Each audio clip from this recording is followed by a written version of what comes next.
दोस्तों, plane crash में अजित पवार के मौत के मामले में नया मोड़ आ चुका है। पश्चिम बंगाल की मुख्यमंत्री ममता बनर्जी ने बड़ा बयान दे दिया है। उनके बयान से सनसनी मच चुकी है। आखिर क्या वो बयान है, सब समझेंगे। हमारे साथ भरत जी हैं। भरत जी, ममता बनर्जी ने अजित पवार की मौत के मामले में क्या बयान दे दिया है?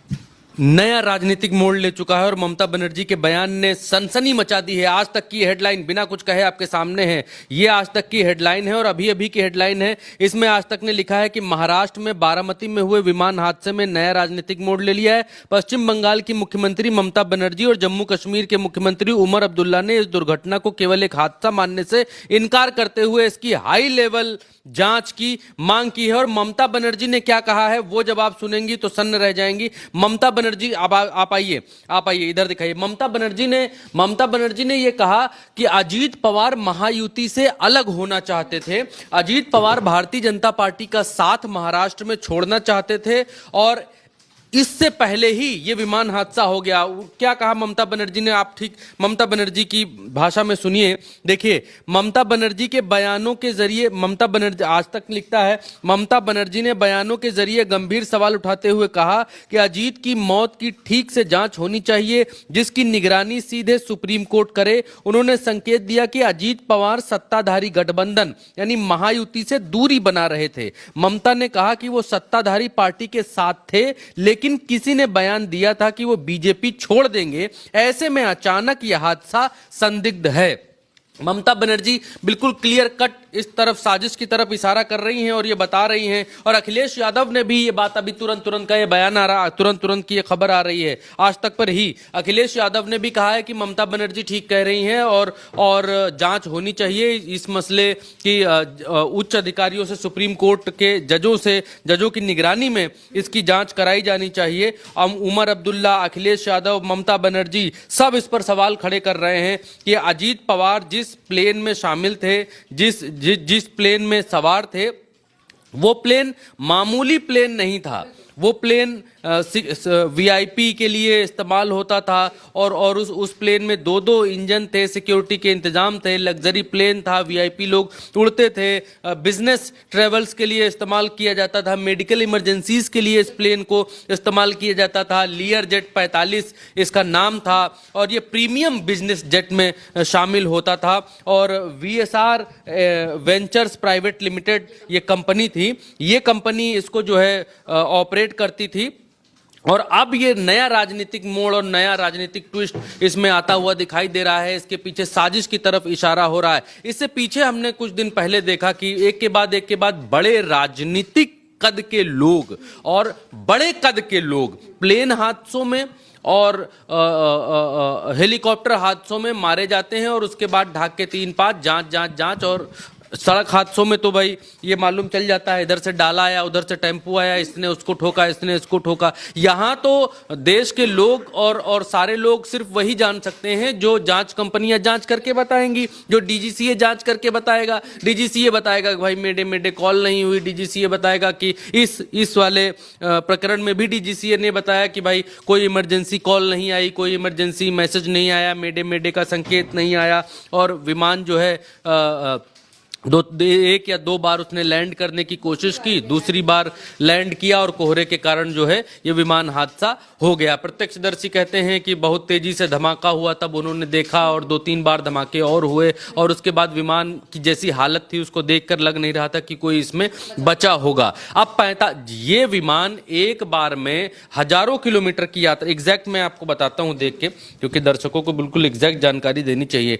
एक बार में 3700 किलोमीटर ये विमान उड़ सकता है। ये जिस विमान की हम बात कर रहे हैं, विमान की तस्वीर फोटो अगर हमारे पास है तो हम दिखा देते हैं आपको। ये विमान, ये देखिए कितना धांसू प्लेन है, कितना धांसू विमान है। और ये विमान एक बार में 2700 या 3700, क्या अभी मैंने देख के बताया था, देख के फिर से बताता हूँ, रुकिए, 3700 किलोमीटर उड़ सकता है। वो विमान सिर्फ 256 किलोमीटर 257 किलोमीटर की यात्रा में ही गिर जा रहा है, लैंडिंग नहीं कर पा रहा है।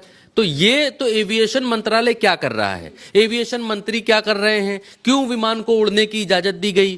क्यों विमान उड़ा? अगर इतना ज्यादा कोहरा था तो फिर उसको लैंड कराने की परमिशन क्यों दी गई? ये सब ऐसा तो है नहीं कि विमान चालक या विमान में जो क्रू मौजूद है, पायलट मौजूद हैं, वो सब टेम्पो ड्राइवर हैं।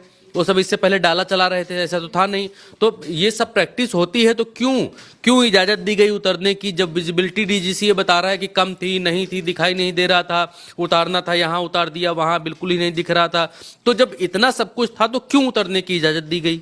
जब एक बार नहीं उतार पाया तो दोबारा उतरने की इजाजत क्यों दी गई?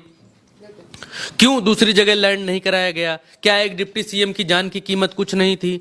क्या अजीत पवार की जान की कीमत कुछ नहीं थी? आप देखिए कि जिस प्लेन में वीआईपी बैठा होता है, जिस प्लेन में कोई बड़ा बिजनेसमैन बैठा होता है, वो इतना रिस्क तो कभी नहीं लेता कि भाई अगर नहीं उतर पा रहे हैं तो नहीं उतरेंगे, भाई उड़ जाएंगे। नेताओं की हमने रैलियां कैंसिल होते देखी कि नहीं उतर पाए, बोले मौसम खराब है नहीं उतरेंगे। तो फिर अजीत पवार का ही प्लेन क्यों झोंक दिया गया, उतार दिया गया जमीन पर? क्यों, किसने ये परमिशन दी कि उतर सकते हैं भाई साहब आप? कौन वो अधिकारी थे जिन्होंने परमिशन दी कि आप उतर जाइए? इसकी तो जांच होनी चाहिए और ममता बनर्जी यही मांग कर रही हैं कि इसकी जांच की जानी चाहिए। जब इतने लग्जरी प्लेन, इतने बड़े बड़े प्लेन गिर सकते हैं, भीतर से प्लेन मैं दिखाता हूं दर्शकों को, अगर ये देखिए एक तस्वीर, भीतर से प्लेन इस तरीके का दिखाई देता है, कोई सामान्य प्लेन नहीं है। देखिए, ये देखिए, आप कुर्सियां देखिए, बाकी सारी चीजें देखिए, किस तरीके का लग्जरी प्लेन है जो भीतर से इस तरीके का दिखाई दे रहा है। ये आम प्लेन तो है नहीं। जब वीआईपी लोग इसको, आइए दिखाइए, जब वीआईपी लोग जब इसको इस्तेमाल कर रहे हैं, जब डिप्टी सीएम कद के लोग इस प्लेन में उड़ रहे हैं, तो फिर ये प्लेन कितना सुरक्षित होगा। और इससे पहले इस प्लेन के बारे में ये देखिए एक तस्वीर ये भी है, इससे पहले भी इस प्लेन के बारे में एक शिकायत आई थी 2023 की, जब इसमें ये क्रैश लैंडिंग इस प्लेन की हुई थी, क्रैश हो गया था, कुछ लोग गंभीर रूप से घायल हुए थे, हो गया था, और उस समय घायल हो गया था। उस समय भी मामला महाराष्ट्र का ही था। तो फिर उड़ने की इजाजत और ये सब कैसे मिला, कैसे हुआ, इन सब की जांच होनी चाहिए। ममता बनर्जी ने इसी तरफ इशारा किया है और ममता बनर्जी ने स्पष्ट शब्दों में ये कहा है, जिससे सनसनी मच गई है, कि अजीत पवार 6 बार डिप्टी सीएम की शपथ अजीत पवार महाराष्ट्र के भीतर ले चुके हैं और अजीत पवार इस बार भारतीय जनता पार्टी का साथ छोड़ने वाले थे। ममता बनर्जी ने इशारों में ये बात कही भी कि महायुति का साथ छोड़ने वाले थे, भाजपा का साथ छोड़ने वाले थे, और उससे पहले ही ये प्लेन हादसा हो गया। अब एक के बाद एक बड़े हादसे हो रहे हैं जो शक की सुई को और गहरा करता है। भाई, इस देश के तीनों सेनाओं के प्रमुख विपिन रावत हेलीकॉप्टर में मारे जाते हैं, हेलीकॉप्टर उनका क्रैश कर जाता है, ना वो उतर पाते हैं, ना उनके साथ के लोग उतर पाते हैं।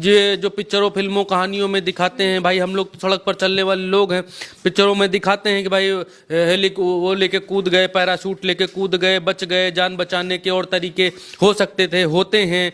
कोई भाई तीनों सेनाओं का प्रमुख क्या इतना जाबाज नहीं होगा कि एक प्लेन क्रैश हो रहा है उससे कूदकर अपनी जान बचा सके, या उसमें ऐसे कोई सुरक्षा के इंतजाम हो सके? क्या ऐसा नहीं हुआ होगा? क्या नहीं? तो लोग तब भी सवाल उठा रहे थे, सवाल अब भी उठ रहे हैं। विजय रूपाणी, एयर इंडिया के पूर्व सीएम गुजरात के, एयर इंडिया के प्लेन क्रैश में अभी कुछ दिन पहले ही हम लोग यहीं खड़े होकर खबर बता रहे थे अहमदाबाद में, और उससे पहले गोपीनाथ मुंडे, मुझे लगता है दिल्ली में नरेंद्र मोदी जी की सरकार बन चुकी थी 2014 के बाद, केंद्र में मंत्री थे गोपीनाथ मुंडे, महाराष्ट्र के ही पूर्व डिप्टी सीएम थे, और वो भी एयरपोर्ट जा रहे थे दिल्ली, सुबह 6:30 बजे का वक्त था, सड़क से निकले, काफिले से अपने सड़क से निकले और सड़क पर जा रहे थे, हादसा हो गया, वो भी, उनका भी देहांत हो गया। तो ऐसे राजनीति में बड़े बड़े कद्दावर लोगों की मौत इस तरीके से होना कई तरीके के सवाल उठाता है, वो भी तब जब इतनी सुरक्षा उनके लिए होती है,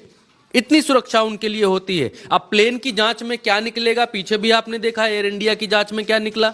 जो एयर इंडिया को जिस कंपनी ने जहाज बेचा था, उस कंपनी ने कहा कि हमारा माल एकदम सही है, हमारा जहाज बिल्कुल सही है।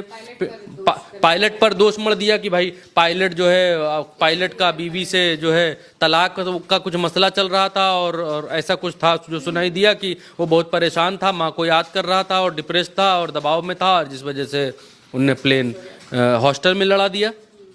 भाई, तो इस तरीके की फिर बाद में कहानियां ही सुनने को मिलती। ममता बनर्जी ने जांच के लिए बोला है और ये राजनीतिक तौर पर बड़ा घटनाक्रम होता हुआ दिखाई दे रहा है। एक नहीं, 3 राज्यों के मुख्यमंत्री, उत्तर प्रदेश के पूर्व सीएम ममता बनर्जी, बंगाल की सीएम उमर अब्दुल्ला, जम्मू कश्मीर के सीएम, तीनों ये मांग कर रहे हैं कि इसकी जांच होनी चाहिए। इसको सिर्फ और सिर्फ एक हादसा बता देने से काम चलने वाला नहीं है। बिल्कुल, यानी कि अजित पवार की मौत ने राजनीतिक मोड़ ले लिया है। लगातार जांच की मांग हो रही है। एक के बाद एक अलग अलग राज्यों के सीएम, पूर्व सीएम इस बात की मांग कर रहे हैं कि ये सिर्फ एक हादसा नहीं है, बल्कि इसकी गहन जांच होनी चाहिए। अब ये देखना होगा कि जब एआईबी इसकी जांच करेगा, डीजीसीए जांच करेगा, तो उस जांच में क्या निकलकर सामने आता है। फिलहाल के लिए मेरे साथ इस चर्चा में इतना ही। आप देखते रहिए उल्टा चश्मा यूसी।